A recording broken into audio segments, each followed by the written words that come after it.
It doesn't matter that you lived long. It matters that you lived good.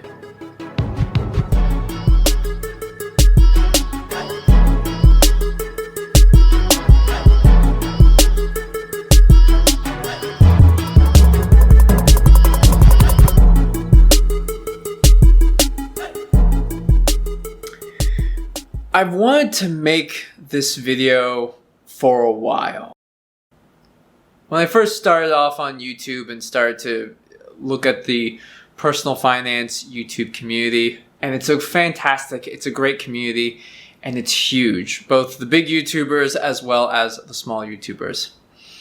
But as I started to dive deeper and deeper into the YouTube community, watching some of their videos, and really absorbing a lot of the information that they were teaching, I started to realize something. I started to think a little bit more about the very nature of money, about greed, about corruption, about the purpose of money. The personal finance, investing, cryptocurrency, options trading, stock trading, index funds, investments, whatever you name it, they are all trying to teach you something new, something interesting that can help you make more money, right? That's the bottom line. You either make more money or you save more money, something in between.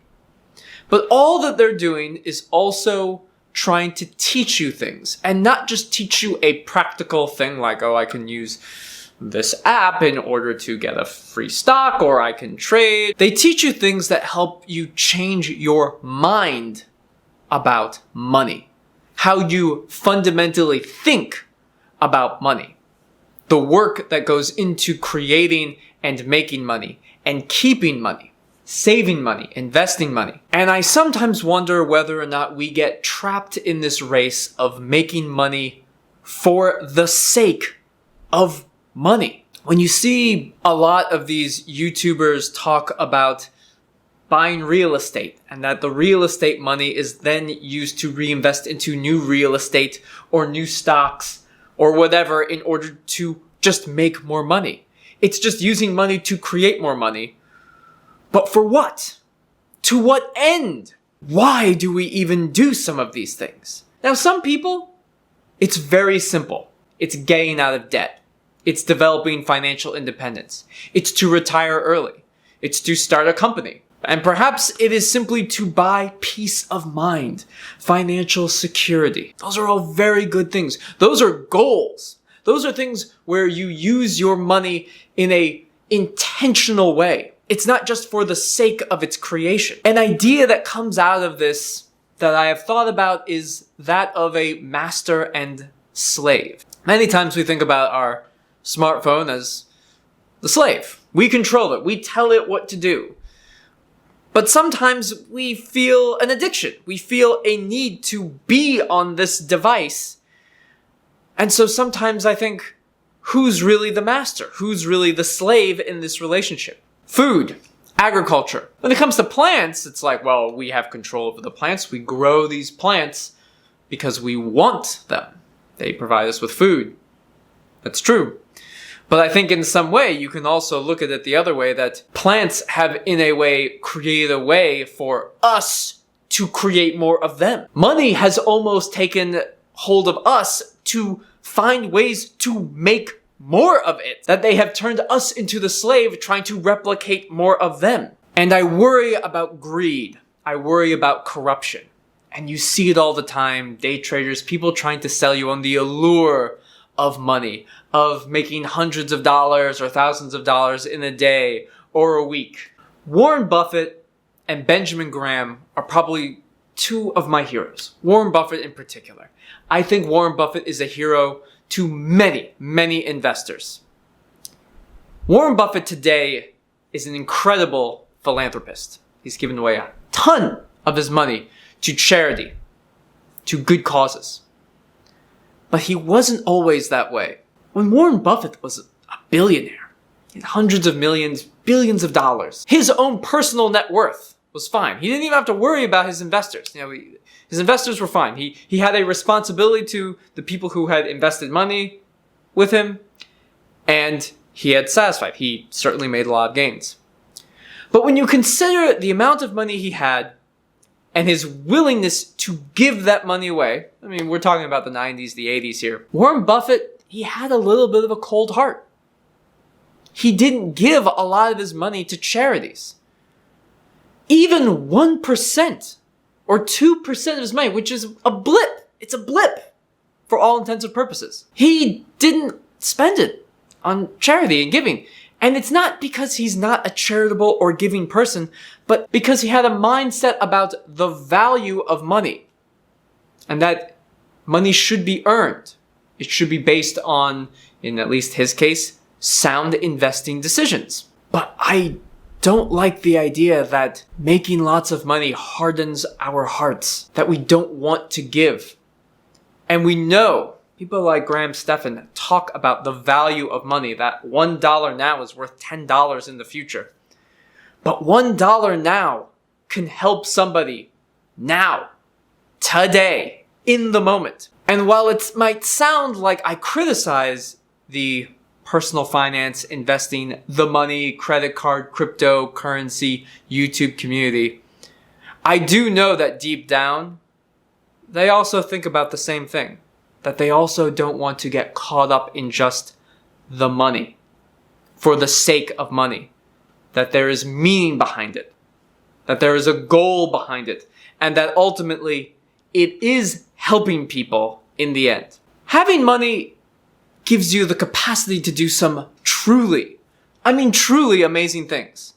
There is this balancing act between being selfish to make more money for yourself, support your needs, and selfless, giving money away to help people, to help causes.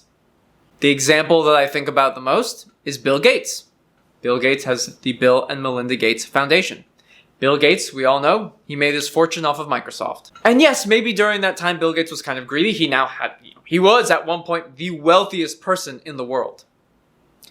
But because of his greed, because he worked on himself and boosted up his own net worth, he has the capacity to solve problems on a scale unimaginable. He's curing diseases in Africa, malaria. No single person can do something like that. But he has the capacity, he has the resources to solve these types of problems. Elon Musk with his 2 companies, Tesla, SpaceX, he has many more. Those are the 2 most visible. But those 2 companies are revolutionizing the world. I made this video perhaps to myself, and perhaps hopefully to many others who are struggling or thinking about money in different ways. And really, my message to you, if there's anything that you take away from this video, is I ask you, please do not make the pursuit of money for money's sake something that hardens your heart.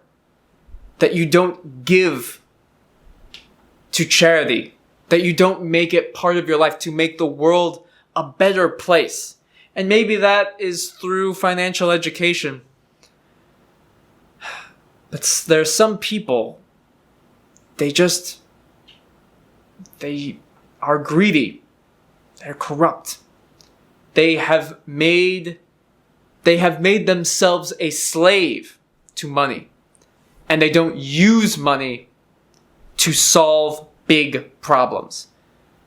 And you might not even have to solve big problems. You can just solve small problems. I tell people this almost all the time. If you just take somebody out to lunch, just anybody, and you treat them. Food, in the grand scheme of things, it's not a house, it's not a mortgage, it's not a big TV, it's food. You can usually treat somebody $15 max, even in New York City. When you treat people to these things that are seemingly small, inconsequential, but they mean so much. When you give to other people, it really helps them out. It really does. In ways that are just intangible. You can't necessarily quantify it. And also remember this. the opposite is true. When you harden your heart, when you don't think about others and the consequences of being greedy. Think about Bernie Madoff, for example. Yep, Ponzi schemes ruin the lives of many people. Is there really an amount of money, any amount of money, that justifies what that's done to Bernie Madoff himself and his family? I don't know for sure. I'm pretty sure one of his kids committed suicide. I mean, what price is worth that? I wish you all the most success in your financial journey, whether it's to achieve financial independence, get out of debt, start a business. But I make this video as just a warning to be mindful, intentional about how you think about money, to keep that idea of the master-slave relationship when it comes to money. And I think other personal finance, investing, cryptocurrency, real estate, credit card, all the money YouTubers, I think you all have a responsibility to enforce this idea. So those of you who have been to my channel before, I think you'll find that I'm very positive. I try to create entertaining, educational, as well as philosophically interesting topics that get you to think.